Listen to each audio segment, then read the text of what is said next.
بسم اللہ الرحمن الرحیم۔ میری اللہ ارحم الراحمین سے التجا ہے کہ اللہ اپنے نبی کے صحابہ پر کروڑہا رحمت نازل فرما۔ اللہ تیرے نبی کے جانثار جہاں جہاں آرام فرما ہے، اللہ ان کی قبروں پر کروڑہا رحمت نازل فرما۔ قابل احترام دوستو، بھائی اور بزرگوں، صحابہ کرام کا تذکرہ دلوں کو راحت پہنچاتا ہے۔ ہر وہ مومن جو اللہ پر ایمان رکھتا ہے، آخرت کے دن پر ایمان رکھتا ہے، یہ ہو نہیں سکتا کہ صحابہ کرام کا تذکرہ ہو اور اس کے دل کو سکون نہ ملے۔ اگر اس کو سکون نہیں مل رہا تو اس کو اپنا چیک اپ کرانا چاہیے کہ کیا وجہ ہے کہ صحابہ کرام کے تذکرے سے اس کو سکون کیوں نہیں ملتا، تکلیف کیوں ہوتی ہے۔ اللہ تعالی ہمیں سکون پانے والوں میں شامل فرمائے۔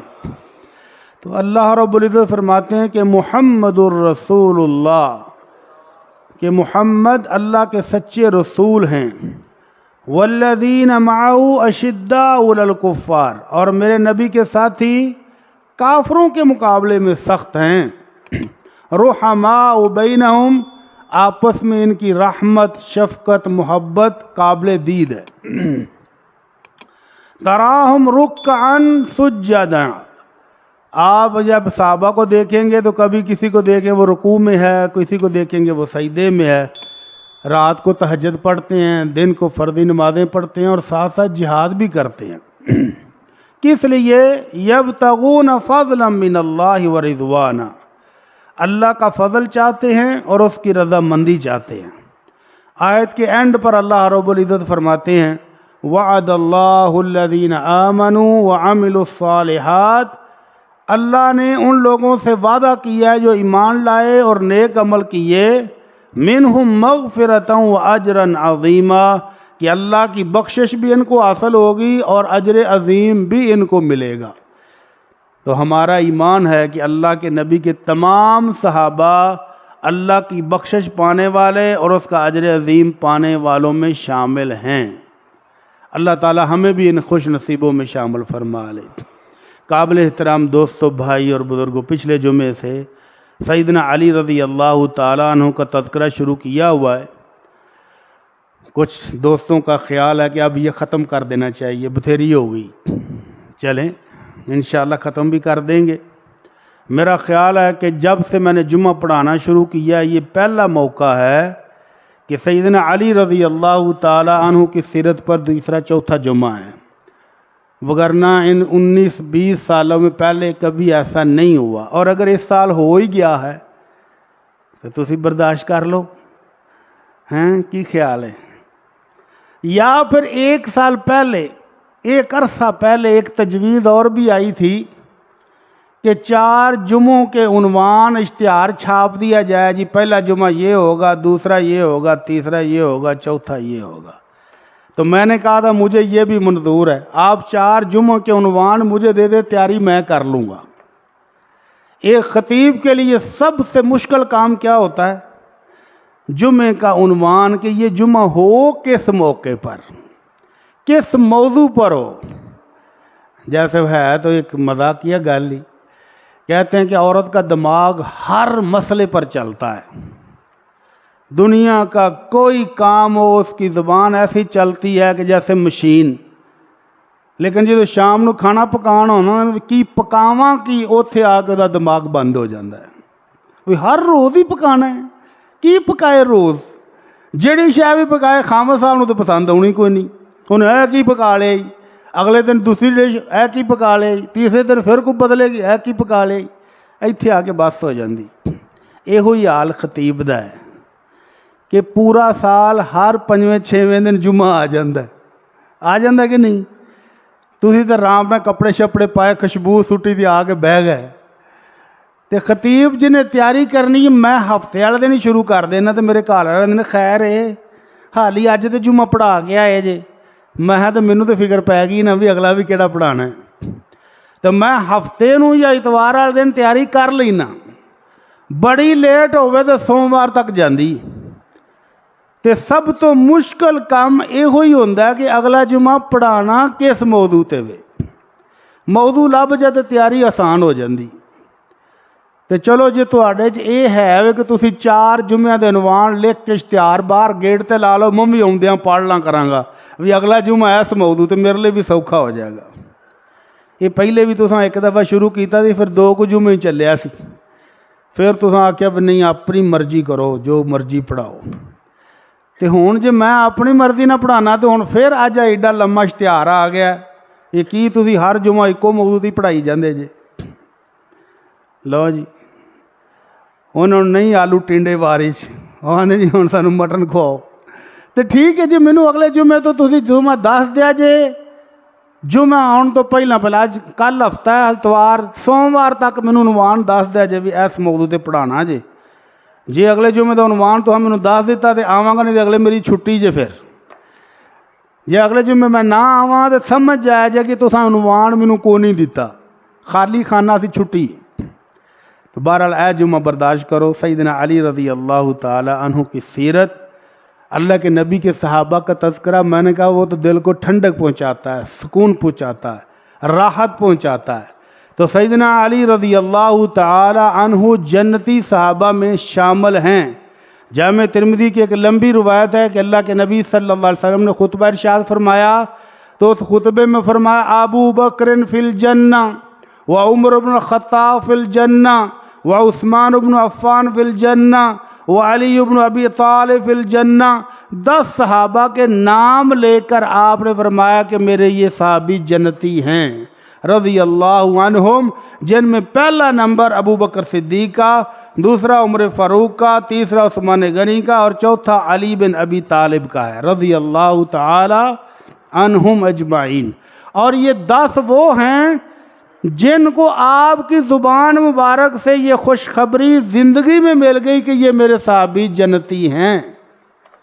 اب جن کو اللہ کے نبی نے خوشخبری دے دی ان کا ٹکٹ تو کنفرم ہے۔ اب جو ان ہستیوں کے بارے میں کوئی تنقید کرے، کوئی تبصرے کرے، وہ بیچارہ اپنی قسمت کھوٹی کر رہا ہے۔ جبکہ ایسے مسلمان ملک بھی ہیں، جیسے مسلمان ملک مصر ہے، ماشاءاللہ اسلامی ملک ہے نا، وہاں پر اتنی سخت پابندیاں ہیں کہ اللہ کی پناہ ہے۔ 2013-14 میں وہاں کی ایک ٹی وی اینکر کہتی ہے کہ رمضان آ گیا تو ہمیں مشکل ہو گئی کہ اب رمضان میں کون سے پروگرام پیش کریں، حکومت سختی بڑی کرتی ہے۔ تو میں نے کہا چلو ٹھنڈے میٹھے سے پروگرام پیش کرتے ہیں، صحابہ کی سیرت شروع کرتے ہیں۔ تو صحابہ میں سب سے افضل ترین صحابہ یہ 10 صحابی ہیں جن کو اللہ کے رسول نے جنت کی بشارت دی ہے۔ کہتی پہلا پروگرام سیدنا ابو بکر صدیق پر نشر ہوا، تو اگلے دن میں ابھی گھر میں ہی تھی تو میرا دروازہ کھٹکا، باہر دیکھا تو پروڈیوسر کے رنگ اڑے ہوئے، ٹی وی کا مالک رنگ اڑا ہوا، پجو پج کی ہویا جی، تو انو وزیر نشر و اشاعت نے بلا لیا جی۔ انہوں نے خیر ہم نے تو کوئی ایسا پروگرام بھی نشر نہیں کیا کہ جو کسی بھی فرقے کے لیے قابل اعتراض ہو، ہم نے تو صحابہ کی سیرت بیان کی ہے۔ ان کا آ جا ہن تو بھگت، تینوں کن نے آکھیا سی یہ پروگرام نشر کر؟ وہ کہتے ہیں کہ میں پہنچی دفتر میں تو وزیر صاحب لال پیلے ہوئے پڑے ہیں، یہ کیا تم نے پروگرام پیش کیا ہے؟ عشرہ مبشرہ، 10 صحابی جنتی ہیں بس۔ ان کا جی وہ اللہ کے رسول نے، بس 10 ہی نہیں، وہ اللہ کے رسول نے کہا ہے کہ یہ 10 وہ بس تو چپ کر۔ وزیر صاحب تو کرٹیکل نہیں نا، وہ کہتا بے وقوف اینکر ہے تو، 1400 سال گزر کے یہ 10 کے 10 ہی ہیں، ابھی تک بڑے کیوں نہیں ہیں؟ عقل ویکھ لو وزیر دی۔ وزیر آندا ہے 10 ہی کیوں نے وداؤ، کچھ اپوزیشن چو پا لو، کچھ ساڑھے حکومتی ارکان چو پا لو، تو انہیں تعداد وداؤ، 10 نہیں رہنے چاہیے دے۔ انا للہ و انا الیہ راجعون۔ جس ملک کے وزیر اس طرح کے سمجھدار ہوں، وہاں پھر صحابہ کی سیرت بیان کرنی چاہیے کہ نہیں؟ ہونی چاہیے۔ اس لیے سیدنا علی رضی اللہ تعالی عنہ جنتی صحابہ میں سے ایک صحابی ہیں۔ ایک روایت میں نے جامع ترمذی کی پیش کی ہے، دوسری روایت اللہ کے نبی صلی اللہ علیہ وسلم تشریف فرما ہیں تو آپ نے فرمایا یتلو علیکم من تحت ھذا السور رجل من اہل الجنہ، ابھی ابھی اس پل کے نیچے سے ایک جنتی شخص تمہارے پاس آنے والا ہے۔ صحابہ کرام کی نظریں لگ گئیں کہ کون خوش نصیب وہاں سے آتا ہے، کس کو یہ جنت کی خوشخبری ملے گی؟ تو دیکھا کہ ابو بکر صدیق آ رہے ہیں، جب بھی دیکھیں گے ابو بکر صدیق کا پہلا نمبر ہی ہوگا رضی اللہ عنہ۔ تو صحابہ کہتے ہیں فَحَنَّعْنَاهُ بِمَا قَالَهُ رسول اللہ صلی اللہ علیہ وسلم، تو ہم بھاگ کر گئے ہیں تو ابو بکر صدیق کو جا کر مبارک دی کہ ابو بکر تمہیں مبارک ہو، اللہ کے نبی نے کہا تھا کہ ابھی جنتی شخص آنے والا ہے تو تو آیا ہے، تجھے جنت کی خوشخبری ہو، مبارک ہو۔ تھوڑی دیر گزری تو اللہ کے نبی نے پھر فرمایا یتلو علیکم رجل من اہل الجنہ، ابھی ایک اور جنتی شخص یہاں سے آنے والا ہے، دیکھ لو۔ صحابہ کی نظریں پھر پول کی طرف لگ گئیں کہ کون آتا ہے ادھر سے، دیکھا تو عمر فاروق بھی پیچھے پیچھے ہی آ رہے ہیں رضی اللہ تعالی عنہ۔ تو صحابہ کہتے ہیں ہم نے بھاگ کر جا کر حضرت عمر کو خوشخبری دی۔ محفل ٹھنڈی ہوئی تو اللہ کے نبی صلی اللہ علیہ وسلم کی زبان مبارک سے دعا نکلی اللہم ان شئت جعلتہ علیاً، تیسری مرتبہ زبان سے نکلا کہ یتلو علیکم من ھذہ السور رجل من اہل الجنہ، ابھی ابھی اس پول کے نیچے سے ایک جنتی شخص آنے والا ہے، اور ساتھ ہی اللہ کے نبی کی زبان مبارک سے 3 بار دعا نکلی اللہم ان شئت جعلتہ علیاً، اللہ اگر تو چاہے تو اب یہ خوشخبری علی کو بھی تو مل سکتی ہے، اللہ میرے علی کو جنتیوں میں شامل کر دے، اللہ یہ رجل جو ابھی آئے گا یہ علی ہونا چاہیے۔ تو دیکھا صحابہ کرام نے کہ تیسرے نمبر پر سیدنا علی بھی تشریف لا رہے ہیں۔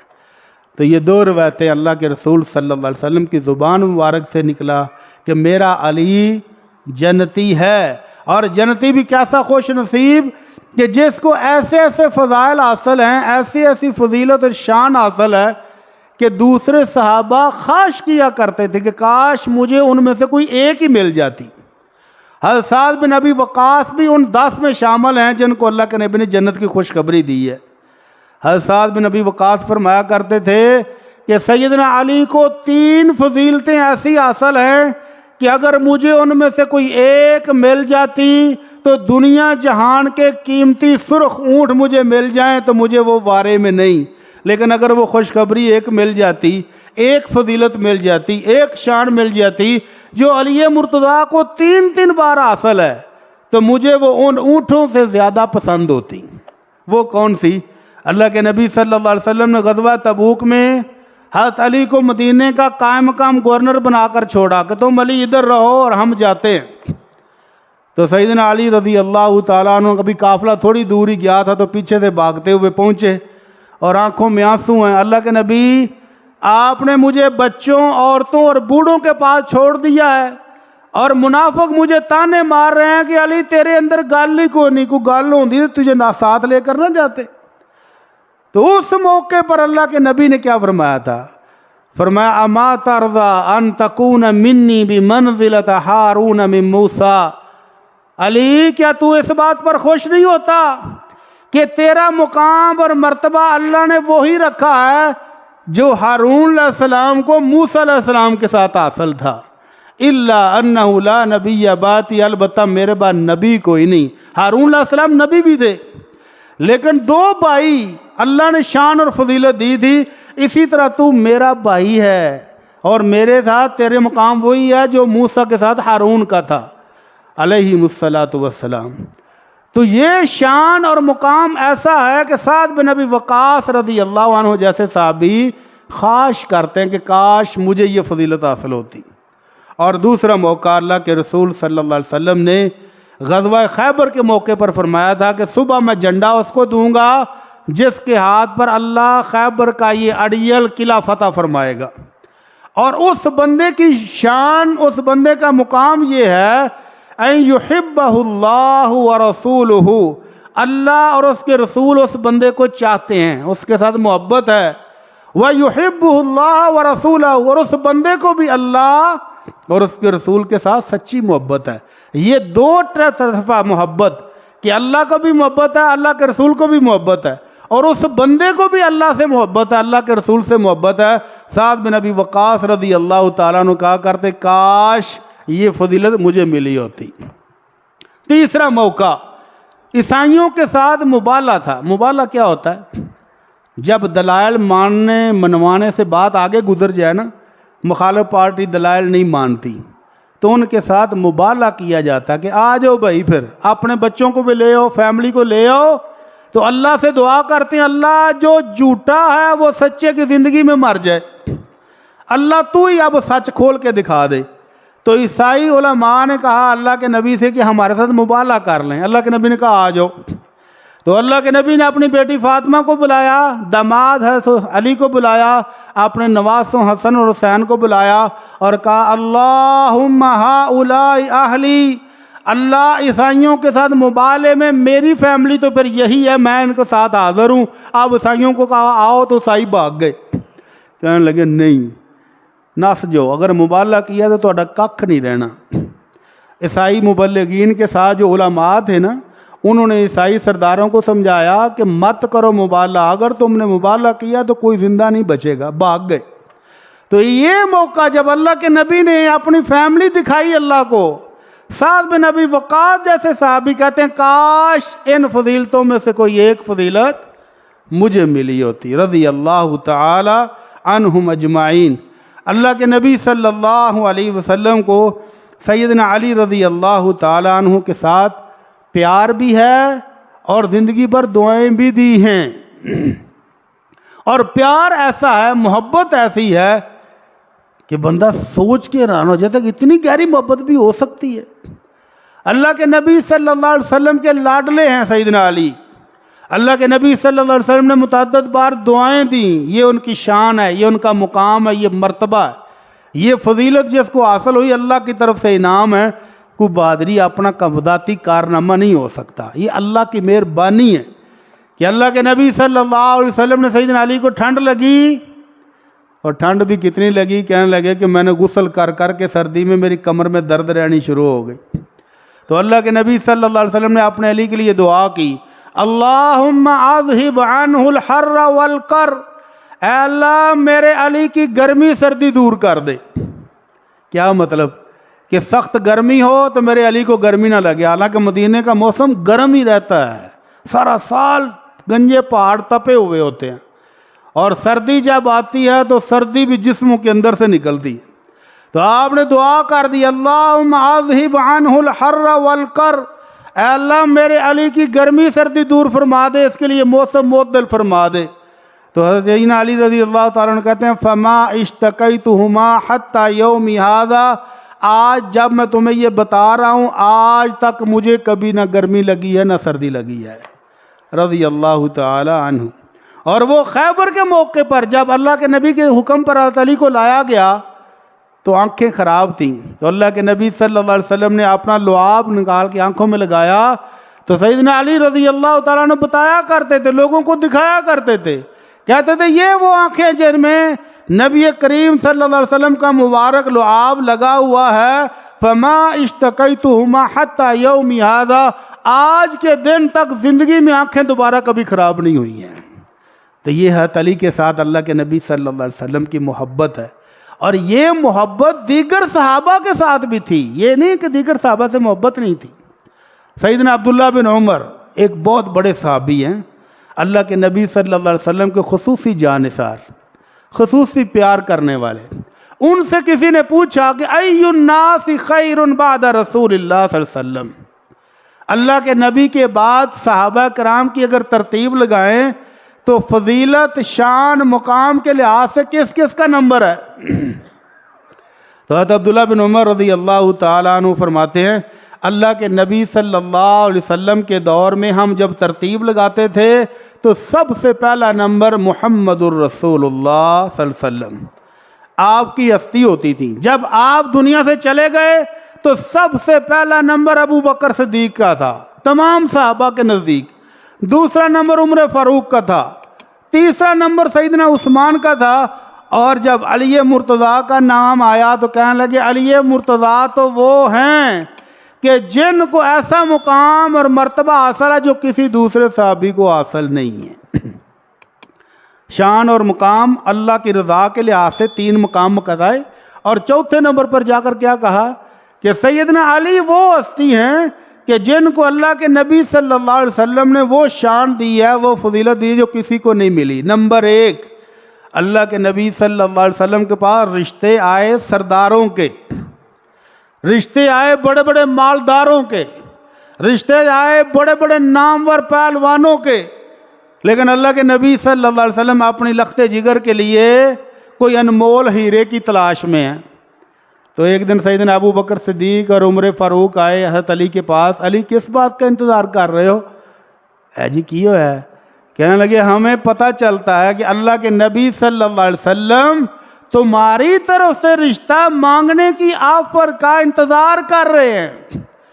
اللہ کے نبی نے فلاں رشتہ بھی ریجیکٹ کیا ہے، فلاں بھی کیا ہے، فلاں بھی کیا ہے، فلاں بھی کیا ہے، اتنے رشتے اللہ کے نبی کے پاس آئے ہیں اپنی بیٹی کے لیے اور آپ نے کوئی قبول نہیں کیا۔ ہمیں تو لگتا ہے کہ اللہ کے نبی کو آپ کا انتظار ہے اور تو بیٹھا ہوا ہے، جا کے بات کر۔ تو کہنے لگے جی میرے پاس تو شادی کے اخراجات نہیں ہیں۔ تو سیدنا علی رضی اللہ تعالیٰ عنہ کے بھائیوں نے کہا ہم ہیں نا، بے فکر ہو، تو جا اور جا کر رشتے کی بات کر کے آ۔ تو اللہ کے نبی صلی اللہ علیہ وسلم نے جس داماد کو اپنی لخت جگر سب سے پیاری بیٹی فاطمہ الزہرا کا رشتہ دیا اور اس سے ان کی آگے اولاد بھی چلی اور نسل بھی دنیا میں موجود ہے، تو یہ شان اور فضیلت اگر کسی کو حاصل ہے تو سیدنا علی رضی اللہ تعالی عنہ کو حاصل ہے اور کسی کو نہیں ہے۔ اور دوسری فضیلت اور دوسری شان کہ کل خیبر والے دن اللہ کے نبی صلی اللہ علیہ وسلم نے فرمایا تھا کہ میں جھنڈا اس کو دوں گا جو اللہ سے اور اس کے رسول سے سچا پیار کرتا ہے۔ تو علی مرتضیٰ کو جھنڈا ملا۔ اور تیسری فضیلت اس حدیث کے مطابق حضرت عبداللہ بن عمر کہتے ہیں کہ اللہ کے نبی صلی اللہ علیہ وسلم کے دور میں مسجد نبوی کے چاروں طرف صحابہ کے گھر تھے اور ہر بندے نے مسجد کی طرف ایک دروازہ رکھا ہوا تھا، جیسے یہ ہمارے دروازے نا 2 پچھلی گلی سے آنے کے لیے، تو مسجد کے چاروں طرف دروازے تھے۔ تو اللہ کے نبی صلی اللہ علیہ وسلم نے فرمایا سارے دروازے بند کر دو، صرف سیدنا علی کا دروازہ کھلا رہے۔ اور پھر آپ کی آخری عمر میں اللہ کے نبی صلی اللہ علیہ وسلم نے ایک اور حکم دیا تھا کہ تمام دروازے مسجد نبوی کی طرف کھلنے والے بند کروا دیے جائیں، صرف ابو بکر صدیق کا دروازہ کھلا رہے۔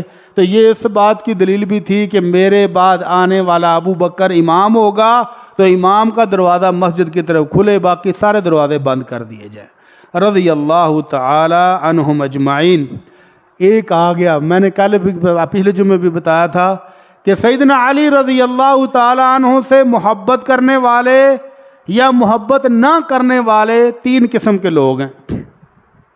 ایک وہ ہیں محب مفرط، جنہوں نے محبت کی اور محبت کی حدیں کراس کر کے حضرت علی کو خدائی بنا دیا، نعوذ باللہ، حضرت علی کو خدا بنا دیا، جہنم اور جہنم تقسیم کرنے والا بنا دیا، اس کائنات کا خالق اور مالک بنا دی، یہ تو گمراہ ہے۔ اور دوسرا گروہ وہ ہے جو کہتا ہے کہ ہمیں حضرت علی سے محبت نہیں ہے، نفرت ہے، وہ بھی گمراہ ہیں، انہوں نے بھی وہ باتیں کی ہیں جو نہیں کرنے والی، وہ بھی گمراہ ہیں۔ اور تیسرا گروہ وہ ہے جو کہتے ہیں کہ ہم حضرت علی سے محبت بھی رکھتے ہیں، جو شان اور مقام اور مرتبہ اللہ کے رسول نے ان کو دیا ہے وہ ہم مانتے ہیں۔ یہ ہے اہل سنت والجماعت کا گروہ، اور اسی کو اہل حق کہتے ہیں۔ تو ایک وہ جو حضرت علی کے ساتھ دل میں بغض رکھنے والا تھا، وہ حضرت عبداللہ بن عباس رضی اللہ، عبداللہ بن عمر کے پاس آیا اور آ کر پوچھتا ہے جی عثمان رضی اللہ عنہ کیسے تھے؟ تو حضرت عبداللہ بن عمر نے سیدنا عثمان کے فضائل بیان کیے کہ عثمان تو جنتی ہے، عثمان وہ ہے، اللہ کے نبی نے عثمان کے بارے میں یہ فرمایا۔ اس کے چہرے کے اثرات سے لگتا تھا کہ اندر دا کوڑ جڑا نا وہ پخ پیا۔ حضرت عبداللہ بن عمر کہتے ہیں لعل ذالک یسوک، لگتا ہے کہ میری گل نہ تکلیف تینوں بڑی ہوئی ہے۔ کہندا ہاں جی اے کوئی بیان دیتا جے؟ تو حضرت عبداللہ بن عمر کہتے ہیں فارقم اللہ بانفک، اگر سیدنا عثمان کی شان اور مقام سن کے تمہیں تکلیف ہوئی ہے تو اللہ تیرا ستیہ ناش کرے۔ اس کے بعد کہتا ہے جی حضرت علی کے بارے میں بتائیں وہ کون ہے؟ تو حضرت عبداللہ بن عمر نے سیدنا علی کے فضائل اور مناقب بیان کیے۔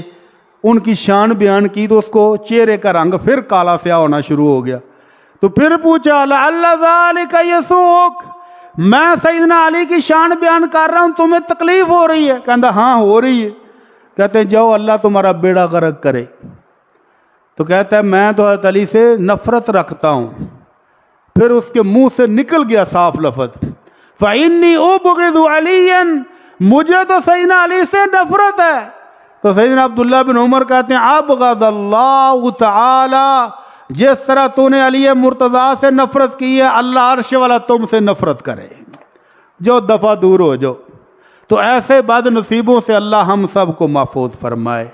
قابل احترام دوستو، بھائی اور بزرگوں، میں نے کہا اہل سنت والجماعت سیدنا علی رضی اللہ تعالیٰ عنہ کی وہ شان، وہ مقام اور مرتبہ مانتے ہیں جو اللہ نے دیا ہے، جو اللہ کے رسول نے دیا ہے، وہ ہم سب کو تسلیم ہے. لیکن وہ بات جو ان کے لیے ثابت نہیں ہے یا ان کی شان سے بالا لوگوں نے بنانے کی کوشش کیا، وہ ہم نہیں مانتے.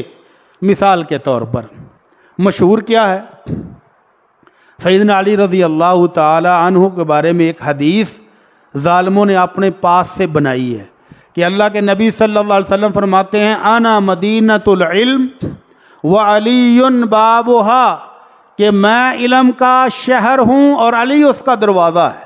جس نے علم حاصل کرنا ہے وہ علی کے ذریعے میرے پاس آئے. یہ من گڑت موضوع جھوٹ ہے، کلیئر جھوٹ ہے.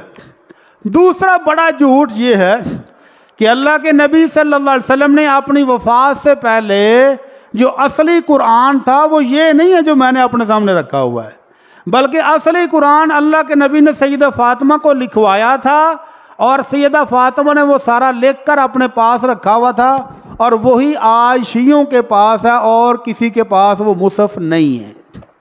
انا للہ و انا الیہ راجعون. آئیے سیدنا علی سے پوچھتے ہیں کہ کیا ایسا ہی ہے؟ جن کے گھر میں تھا اصلی قرآن ان سے پوچھ لیتے ہیں کہ کیا ان کے پاس کوئی قرآن ہے اس قرآن کے علاوہ؟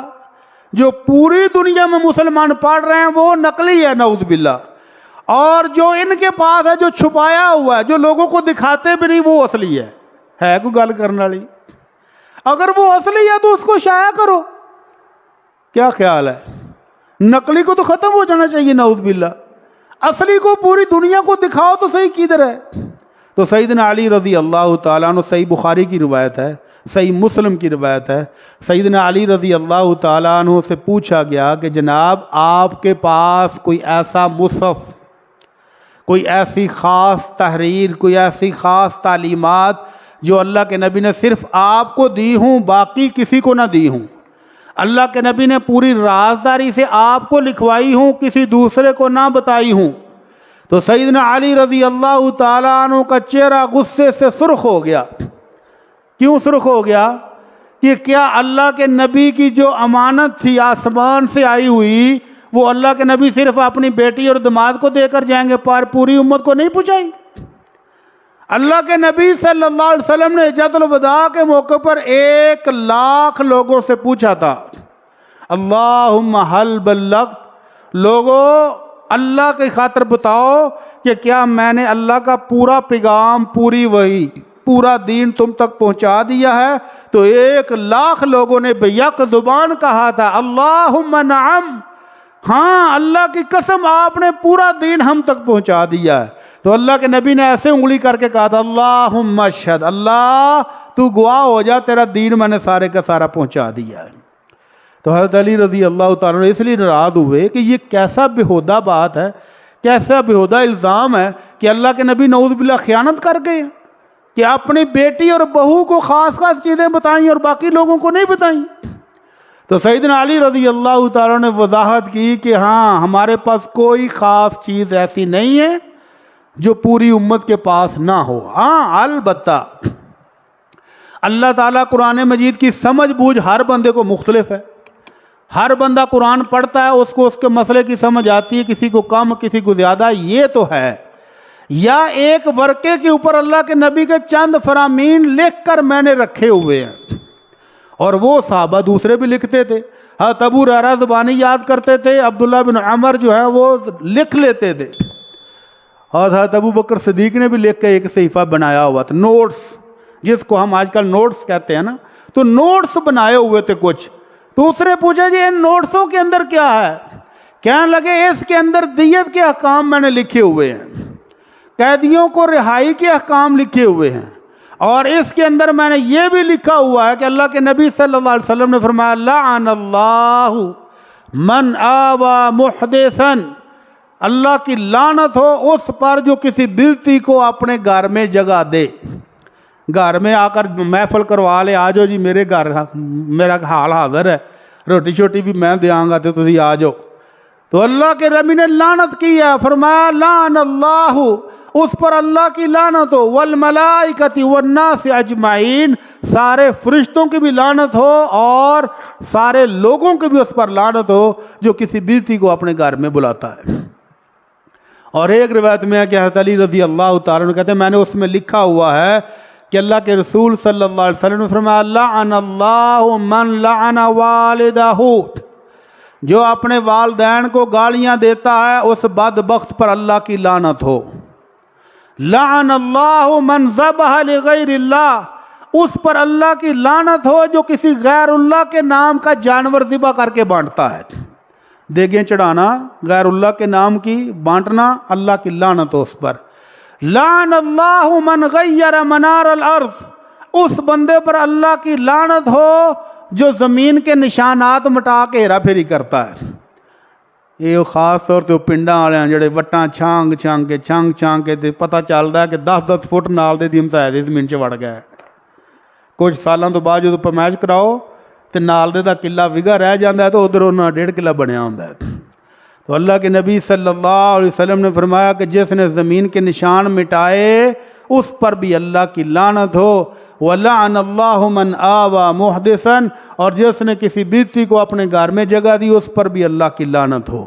تو یہ ہے سیدنا علی رضی اللہ تعالی عنہ کا ذاتی بیان، حضرت علی رضی اللہ تعالی عنہ کا ذاتی بیان کہ ہمارے پاس کوئی خصوصی علم نہیں ہے. آخری بات حضرت علی رضی اللہ تعالی عنہ کے بارے میں، ہم جب بھی اہل سنت والجماعت کسی صحابی کا نام آتا تو کیا کہتے ہیں؟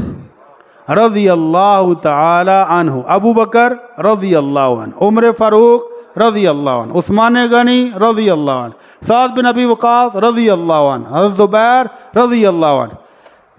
لیکن جب حضرت علی کا نام آتا تو کیا کہتے ہیں؟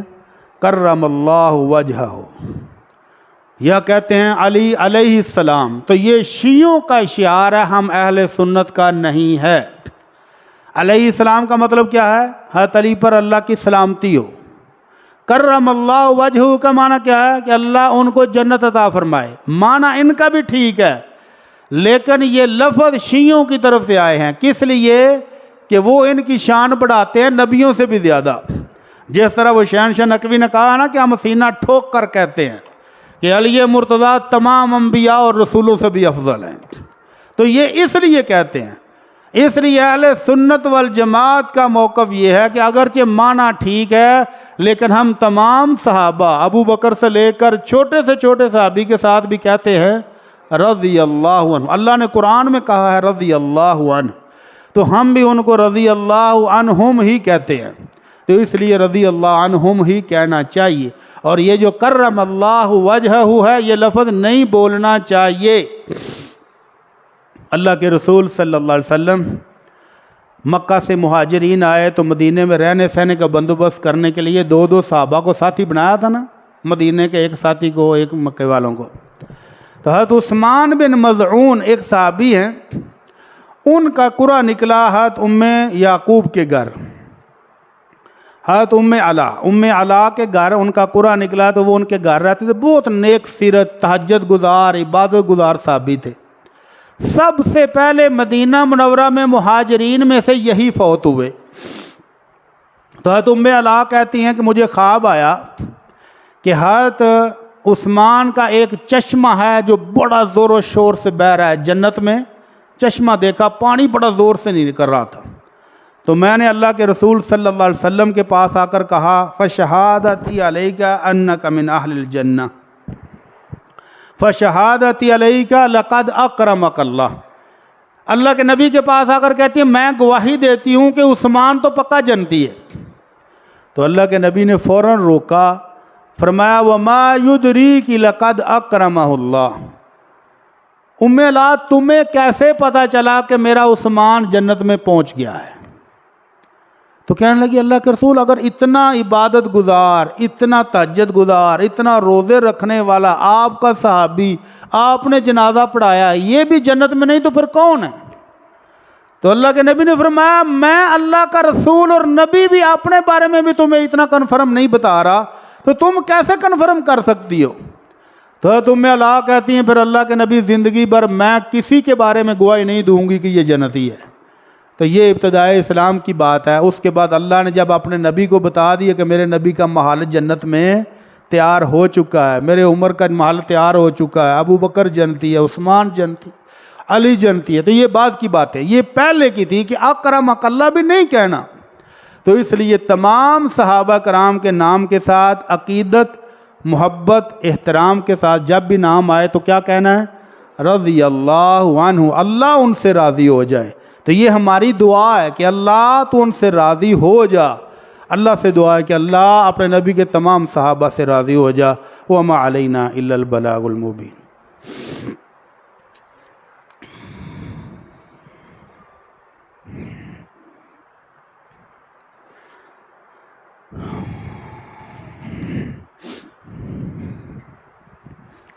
إن الحمد لله نحمده ونستعينه ونستغفره ونعوذ بالله من شرور أنفسنا ومن سيئات أعمالنا من يهده الله فلا مضل له ومن يضلل فلا هادي له وأشهد أن لا إله إلا الله وأشهد أن محمدا عبده ورسوله أما بعد۔ قابل احترام دوستو، بھائی اور بزرگوں، اللہ تعالیٰ آپ سب بھائیوں کو اپنی حفظ و امان میں رکھے۔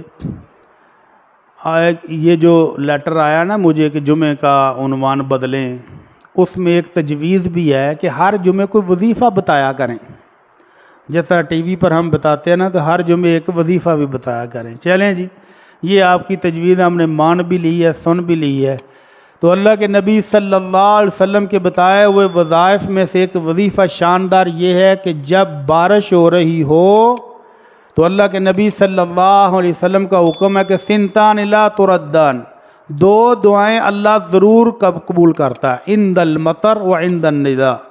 جب اذان ہو جائے آپ دروشی پڑھ کے اذان والی دعا پڑھ لیں تو اس کے بعد جو دعا کریں گے وہ بھی قبول ہو جاتی ہے۔ تو روزانہ آپ کے پاس 5 وقت ہیں جب دعا کی قبولیت کا ٹائم ہوتا ہے۔ تو اذان سنیں، اذان کا جواب دیں، دروشی پڑھیں، دعا پڑھیں، اور اس کے بعد اپنی جو دل من پسند ہو دعا کریں۔ اور دوسری، جب بارش ہو رہی ہو، جیسے ابھی ہلکی پھلکی بارش ہو رہی ہے، اللہ تعالیٰ اس کو نفع بخش بنا دے، تو بارش کے دوران کی ہوئی دعا بھی اللہ کے رسول صلی اللہ علیہ وسلم فرماتے ہیں ضرور قبول ہو جاتی ہے۔ تو آپ بھی بارش ہو رہی ہے، دعا کریں کہ اللہ ہمارے جتنے بھائی پریشان ہیں سب کی پریشانیاں دور فرما دے، اللہ جتنے بیمار ہیں سب کو تندرستی عطا فرما دے، اللہ روحانی اور جسمانی بیماریوں میں مبتلا سب کو صحت عطا فرما دے، اللہ جن بھائیوں کے پاس اولاد نہیں ان کو نیک صالح بیٹے اور بیٹیاں عطا فرما، اللہ ان کو نیک صالح بیٹے اور بیٹیاں عطا فرما، اللہ جن کے پاس اولادیں ہیں ان کو پکا اور سچا مومن بنا دے، اللہ ہمارے گھروں میں اپنی رحمتیں اور برکتیں نازل فرما، اللہ اہل غزہ کی مدد فرما، اللہ اہل غزہ کی مدد فرما، اللہ اہل کشمیر کی مدد فرما، اللہ ہمارے ملک پر اپنی رحمتیں نازل فرما، اللہ ہمارے ملک پر اپنی برکتیں نازل فرما، اللہ ہمارے حکمرانوں کو ہدایت نصیب فرما۔ سبحان ربک رب العزت عما یصفون وسلام علی المرسلین والحمد للہ رب العالمین۔